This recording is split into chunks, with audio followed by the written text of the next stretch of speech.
tonight we worked on two different things. We worked on left side, low side roll, which is 1, 2, 3, 4, 5, and 6. We did it with a sweep step.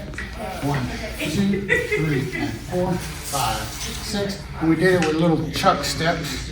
1, 2, 3, 4, 5, 6, 7, 8. The thing on that is on count 3 leaders, you bring that arm straight down and she will magically turn. 1, 2, 3, 4, 5, 6. Then we did our Decapita whip, which we started with a simple Decapita whip, which was 1, 2, 3, and 4, 5, 6, 7, and 8. From this side, try that 1, 2, 3, 5, 6, 7, and 8. Okay.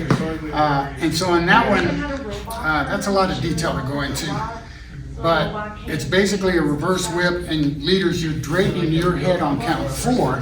1, 2, 3, and 4 as you cross the slot backwards. Then you lead her down by her tricep into the anchor step. We took it up a notch. After that, instead of just a regular free spin exit like that, we did a redirect. We did 1, 2, 3, and 4, 5, 6, triple step, step, step for me. 1, 2, 3, 4, 5, 6, 7, and 8, 9, 10. So the 5 is kind of a prep.